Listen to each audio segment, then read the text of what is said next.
വചനയാത്ര ലേവ്യർ 4-ാം അധ്യായം. പാപപരിഹാരബലി.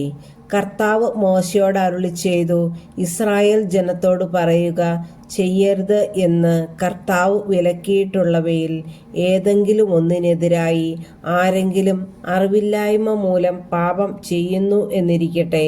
ഇങ്ങനെ പാപം ചെയ്ത് ജനങ്ങളുടെ മേൽ കുറ്റം വരുത്തിവയ്ക്കുന്നത് അഭിഷിക്തനായ പുരോഹിതനാണെങ്കിൽ അവൻ ഊനമറ്റ ഒരു കാളക്കുട്ടിയെ കർത്താവിന് പാപപരിഹാരബലിയായി സമർപ്പിക്കണം.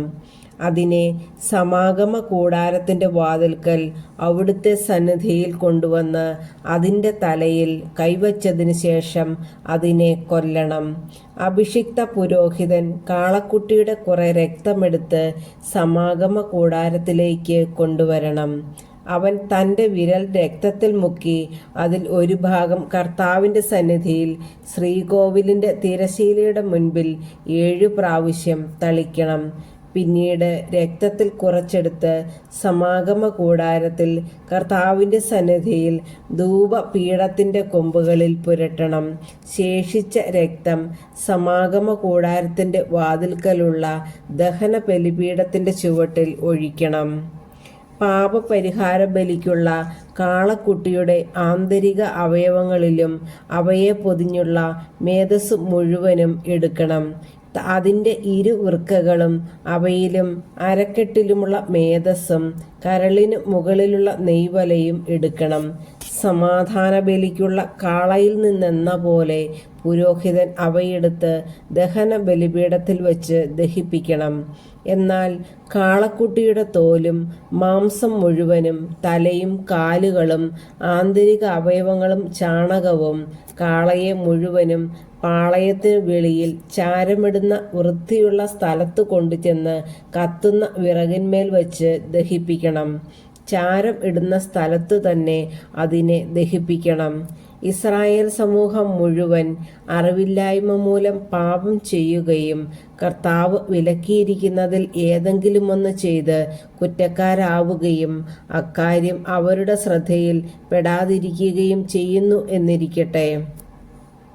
എന്നാൽ തങ്ങളുടെ പാപത്തെക്കുറിച്ച് അറിയുമ്പോൾ പാപപരിഹാര ബലിക്കായി സമൂഹം മുഴുവൻ ഒരു കാളക്കുട്ടിയെ കാഴ്ചവയ്ക്കുകയും അതിനെ സമാഗമ കൂടാരത്തിൻ്റെ വാതിൽക്കൽ കൊണ്ടുവരികയും വേണം. സമൂഹത്തിലെ ശ്രേഷ്ഠന്മാർ കർത്താവിൻ്റെ സന്നിധിയിൽ വച്ച് കാളക്കുട്ടിയുടെ തലയിൽ കൈകൾ വയ്ക്കണം. അതിനെ അവിടുത്തെ മുൻപിൽ വച്ച് കൊല്ലണം. അഭിഷിക്തനായ പുരോഹിതൻ കാളക്കുട്ടിയുടെ കുറേ രക്തം സമാഗമ കൂടാരത്തിലേക്ക് കൊണ്ടുവരണം.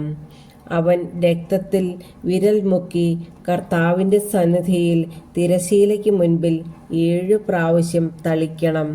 കുറെ രക്തമെടുത്ത് സമാഗമ കൂടാരത്തിൽ കർത്താവിൻ്റെ സന്നിധിയിലുള്ള ബലിപീഠത്തിൻ്റെ കൊമ്പുകളിൽ പുരട്ടണം. ബാക്കി രക്തം സമാഗമ കൂടാരത്തിൻ്റെ വാതിൽക്കലുള്ള ദഹന ബലിപീഠത്തിൻ്റെ ചുവട്ടിൽ ഒഴിക്കണം. അതിൻ്റെ മേധസ് മുഴുവനും എടുത്ത് ബലിപീഠത്തിൽ വെച്ച് ദഹിപ്പിക്കണം. പാപപരിഹാര ബലിക്കുള്ള കാളക്കുട്ടിയെ എന്ന പോലെ ഈ കാളക്കുട്ടിയെയും ദഹിപ്പിക്കണം. അങ്ങനെ അവർക്ക് വേണ്ടി പുരോഹിതൻ പാപപരിഹാരം ചെയ്യണം. അപ്പോൾ അവരുടെ കുറ്റം ക്ഷമിക്കപ്പെടും.